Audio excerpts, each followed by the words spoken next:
What's up there, YouTube guys, girls, gals, boys? Welcome to this week's video. Unfortunately, we didn't really do anything too exciting over the weekend. We actually didn't really have time, and just kind of keeping the funds, trying to not spend too much over the weekend because we got 2 weeks from now, Chandler, Arizona. Luke will be racing again, CORR Series. So we're just out here this evening from the garage here, going to start buttoning up his car a little bit. Fortunately, after our last rounds of racing, we really didn't have anything not to do or much to do other than just regular prep because, one, we didn't have any mechanical issues that we're aware of, Noah. Two, he didn't crash or wreck anything, so he didn't break anything. And three, CORR, the series that we raced, their track prep was really bitching, really good. We haven't even cleaned this thing yet. As you can see, there's hardly any mud on this, on this thing. The wheels, usually our wheels are just packed. Usually in here, the back ones more than anything. These are the front. But usually on there is this pack of dirt. When we race Glen Helen, usually like little rocks and gravel on the wheels. Let's say those are the fronts. The backs usually, and look at the back, there's like nothing. So this is like, say, we haven't done any cleaning since we got back from the last round of racing. I mean, there's no mud anywhere really, nothing. So, ooh, there's a big rock, but look at that thing. See that? Holy shit. See that big rock that's in there? That's a rock. Whew. How the hell that thing is, I don't know. But, yeah, there's like nothing. So, that's why we really didn't do anything. It's just a little bit dusty more than anything. That's it, really. So, we're just going to give her a slight, like, rinse. We'll probably just use the squirt bottle and kind of hit her with the plastics. Do like a waterless wash with it. And then we're going to pull the wheels off. I mean, even the plastic up here, see, there's like no mud. So that's the one thing CORR is pretty cool. Their track prep was really good. They didn't, I mean, it got a little dry a couple times. It got a little wet, but they bladed and they actually used the water right and all that stuff. So it's just nice to come home and have a car that's not all caked with mud and having to clean it and you know, take everything apart and do everything. I mean, if you look inside, I mean, everything, it's still pretty clean. So yeah, fortunately we didn't have to do anything really, so that's why we haven't done anything beforehand. Usually we strip everything off, clean it, do everything, but yeah, so we're just gonna give it like a waterless wash, put on jack stands, pull the wheels off, kind of clean the bearings up a little bit with some of our favorite product, Blaster, that we use in the garage here with all our stuff. As you can see, we got our shelf full of products. So we use the big can right here, or at least one of these ones, a Blaster, the penetrating, to clean it up really good.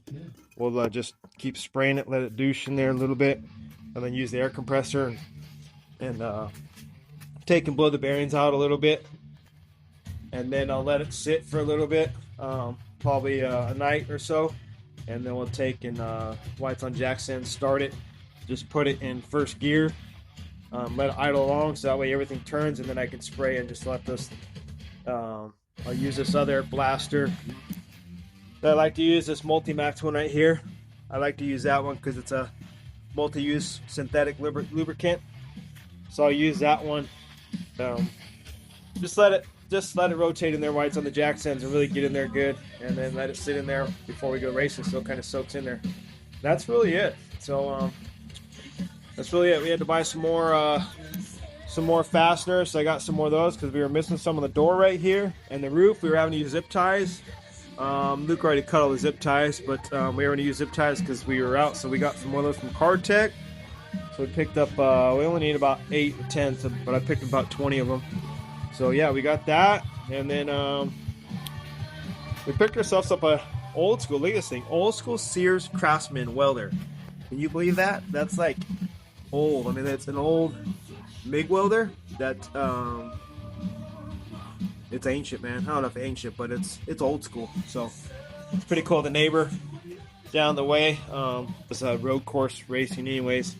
He knows we're doing off-road racing, and we've talked about trying to build up our tools and all that stuff to be able to race. So he just in his garage and said, here man, it just needs a new tip on it thing. So because Luke is doing welding high school right now, so anyways, yeah, it's pretty cool. I was like, awesome, man. Appreciate it. So we got us a self-welder now. Now we just got to get the tip for it. The guy bought it too. I guess he let somebody borrow it. So the guy that he bought a tip, but it's the wrong one. This is like a fine thread on here, as you can see there a little bit. And then the guy that bought him a new tip bought like a coarse thread. I guess maybe it's for a Lincoln or something different. Anyways, that's different. So we just gotta get a tip, and then we get a CO2 bottle, because it's a 110, so we can use it right at the house. Don't have to worry about 240. We'll get a CO2 bottle, get Luke some gloves and a hood, and then we can start tinkering around, man. Buy some other tools, but for now we can start tinkering around with the welder. He can start fixing his own shit, making his own shit better. Maybe at one point do ourselves some new, because we want to get this front bumper redone, make like a skid plate out of it, kind of. I want the new bumper, and then our back one we need to fix too and get done, because the back one is got a little bit of abuse. It's got a little bit of love taps from people. So if you look at it, so it's due for a new one. So I want to do a new bumper rear and just kind of redesign it as well. So yeah, and then I think we've shared a little bit already here 2 videos ago. If you guys watched, we got rid of the KX 85, 2011 KX 85. We traded for this 2018 KLX 110, which is cool because these are the KLX 110Ls, so they're a 4-speed with a clutch though. Instead of most of the 110s don't have a clutch, and it's a bit taller. So anyways, yeah, so we got that added to our fleet now. The line of bikes, toys, whatever you want to call it. So we got the 450 that I'm going to try and start ordering parts for that here in the next month or so, little by little, and get this thing back together, going good, so it's rideable. I can go start ripping this thing a little bit here and there, hopefully. And then after that's done, we're gonna start on these bikes and start kind of giving these little bikes a bit of love. They're all rideable bikes, they're all good, but this 110 we got, the kid we got it from, they didn't line the back wheel up straight, so it needs to be lined up, which we'll probably do that here tonight, and get that a little bit in the video for you guys, showing you people that don't know how to do that. And then we got to fix the brake rod down there because he didn't do that very good. They got that wrong, all messed up. And then fix the levers because they didn't do anything with the cables when they did these bars, so the levers are sitting way down here all goofy. This one, I don't know how the kid was riding it. If you look at the throttle tube, the cable's way down here. This should be like, this throttle should be like up here. That's where the throttle cable should be. So it's like starts right there instead of like, that thing needs to be turned like about a half. This thing should be turned about a halfway from where it's at now. If this is straight across from the bars, so like I say, this is way down here. It should be like right here. It should be like this right here. Should be like right here. So I don't know what they're doing. I don't know. It's whatever, man. He was a kid, younger kid. So we're gonna get that all straightened out, fixed. But anyways, I think we're gonna do this one first. We'll kind of give it some love and do a slight makeover on it maybe. So what do you guys think? And then after that, put your thoughts in the comments. Give us your thoughts, opinions, whatever. Should we go for the 50 next, or should we go with the 110 and give this thing a little bit of love and kind of do a makeover? Because this thing needs fork seals. We need to do different bars. 150 needs a new back tire. Luke's made it a street slick. We gotta do a kill switch on that. That's broken. I mean, it's all rideable, works, but we gotta do that and put some new grips on it. And yeah, so let us know what you guys think after we get the 450 fixed. Get this thing where it's fixed from the little stuff that the little whatever issues it came with, that they I don't know, kind of did it all funky. We'll get that, and then one of these two here. Let us know what you guys think. Which one should we go for first? And give some love and do a slight makeover on these two and what we should do to them. This one we're thinking exhaust and air filter, some graphics. I don't know. Like I say, let us know what you guys think. And yeah, hit those up, man, and we'll get going. So we're gonna start prepping, getting our prep done on Luke's car this evening, and then probably mess with the 110 a little bit. And yeah, we got basically 2 weeks. Chandler, Arizona. Anybody that lives close to there, if you guys want to come out and watch, Firebird Motorsports Park, I believe is what it is. just right next to the 10 freeway. Literally, you can see it from the 10 freeway. We'll be there 2 days, hopefully. Luke's got football. He started back up, weight training and stuff, so he's required to be there. So he's got to talk to his coaches, make sure he can be there. And if he can, and they don't give him shit, then we'll be rolling out that Thursday night, get there Friday, practice, qualifying, and then race Saturday. If everything goes well Saturday, we'll race Sunday. So if you guys are close to the area, like I say, come out, check it out, watch us, support the others, support CORR Racing, help us get short course big here in the SoCal West Coast again, and hopefully help us get to where we can be in the seat more often and doing a lot more of it here shorter than sooner than later, should I say. So anyways, yeah, right now, I say, fortunately Luke's car, I say, it's nice not coming home in this thing completely muddy. It's really bitching. So yeah, we're going, man, and get to work doing this stuff. So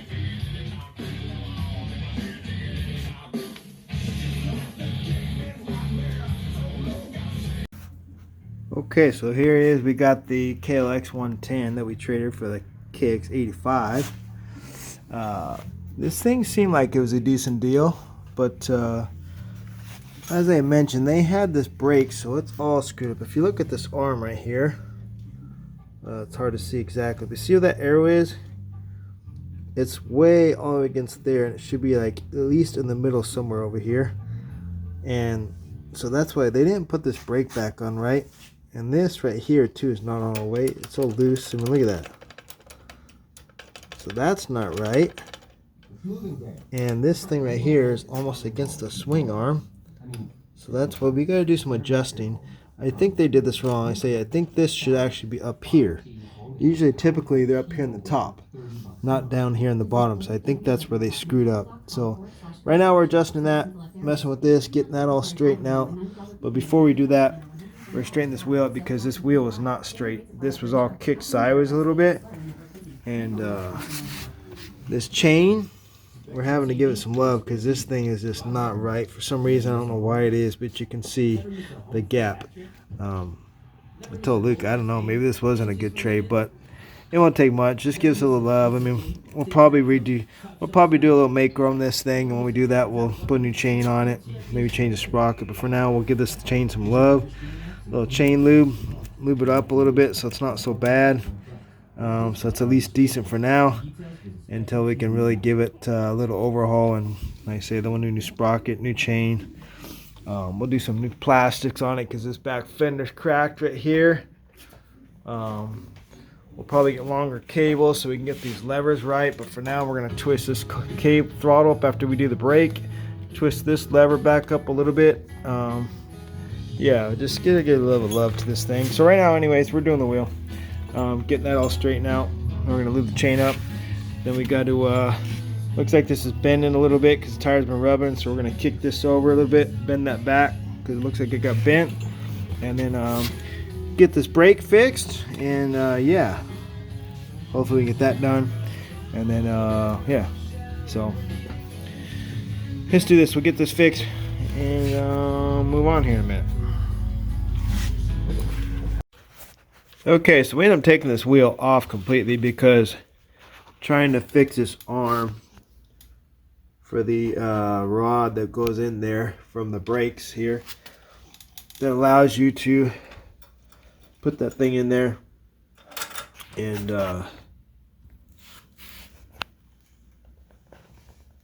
you get the rod, the spring right here. The rod spring goes through this arm. And you have to have this little coupler in there. It goes in there. But anyways, it was just a pain to try and fix that and get that with the wheel on the bike. So we took it off. While we took it off, we got the chain much better. It's still a little rusty looking. Like I say, we're going to have to put a new chain on at some point probably because I don't think it is the right chain at all. Or at least not good enough because the sprocket has gaps on the teeth when it's on it, like down below it shouldn't. But anyways, we got that thing lubed up a little bit, blaster, so that's better. Got this bent back a little bit, just took some pliers, put those in there, so now that's straight. It's not crooked, and the tab's not bent in like it was, so fix that. So chain and the tab good, This thing right here, it took much longer than expected. So we ended up shutting down for the night and then came back out and finished it following day. So, but that was a pain. I don't know why whoever had this bike before us, or if the person we traded from did what they did. I don't know why. Like I told Luke, there's no reason. Take this off there. There's no reason that you ever need to take this off when you do a tire change. The only way you need to take it off is if you were going to do the, like, if that was stripped. If that little shaft, the splines right there, that sits on like that, is stripped. Or not, if you're going to just do a tire change, even if you did the brake pads, you don't need to take that off. So I don't know why they had that off. But it was a pain in the butt to get to. I was trying to get off completely, but I couldn't get off completely. So anyways, I had to sit there and pry this apart. We had to end up prying this completely apart to get this thing to go on there. So it was just an absolute pain in the ass, like I say. It took much longer than expected. So we didn't get to wrap up the bike and get this thing wrapped up. And unfortunately, we're not going to probably get to for a little bit because we got to get Luke's car finished because now we're down to a week. I try and get this or get ready for our races. And this thing's going to take more time. And also, I thought this was wrong because the Hondas, they're up top. The rod goes up top of the swing arm here instead of below it. Which I don't know why Kawasaki did that. I think it's retarded because with this thing being the other way, turned down, like it was, and the rod being underneath the swing arm, if you're going to get any type of ruts, lean over to the right, that thing could possibly hit and then bend the rod, screw that up, whatever it may be. So anyways, I did find one thing trying to look it up in Google where they said that this does go up top like this, and the rod goes up top of the swing arm. But I looked up more and more and found out that it does go on the bottom. So now we got to fight to get this off and then switch it, put it back down on the bottom, and then just straighten this rod out a little bit because the rod is actually bent a little bit. Right in here is bent. This should be up a little bit more. Same right here. Right in here is bent, so I have to bend that back up a little bit more because that should be back up. So really what happens, the rod got bent a little bit when they probably took it off to do the wheel or something. So anyways, so yeah, this is gonna take a bit longer than expected to put all this back together because this thing just was a complete pain in the ass and just fought us to try and get this thing back on the splines of the shaft there. So unfortunately, we're kind of sitting dead duck right now with this thing. So yeah, but anyway, so we'll get back to that, and so we're going to wrap up this video from there. It's longer video than I wanted to make with what we were going to talk about. But anyways, yeah, it is what it is. If you guys watch all the way through, appreciate it. If you don't, I get it. It's boring. We don't have big traction yet with all this stuff. But it is what it is, right? So yeah, we're going to wrap it up. And at the beginning of the video, I can't even talk half the time it seems like anymore. At the beginning of the video, we said 2 weeks. We're actually down to a week because I didn't get this video out as soon as I wanted. I was hoping to get it out a couple days before now, earlier than I'm getting out. And if so, it would have been more time frame, would have been fitting right with the video. But unfortunately, we didn't. So we're actually down to a week. We're a week from our races. We'll be, hopefully, I don't know. We're scrambling now because our trailer sponsor rented the trailer out to somebody else for the dates that we needed it. He thought it was next month that we need it instead of the month I told him, which is April 17th, 18th. So now we're scrambling to get a trailer and have a trailer because we haven't got our own yet. We've been kind of waiting to see where we're going to go with this, how well we're going to do, if Luke wants to keep doing this. Just financial wise too, it's just difficult. Really tough financial trying to make all this and do all this with just a single income, single father, working a job Monday through Friday that's 10 to 11 hours a day, and it's just difficult. So anyways, we're gonna do what we can, try and scramble and get everything together and try and make it. But if we do, Sorry guys, I know I'm going long as shit, but if we do, we'll be a week from this week in Chandler, Arizona, Firebird Motorsports Park. So anybody out that way, come out there, check it out. CORR Racing, help us grow this stuff, and we'll catch you guys in the next video. Trying to get consistently doing them once a week, but again, it's difficult with my schedule and hard. But I'm gonna keep plugging away, and hopefully we get to a point where we can do a lot more. And everybody that does support us, has subscribed, we appreciate it, like it, and we'll keep doing what we can, and hopefully one day get better. Thanks a lot. We'll talk to you and see you in the next video.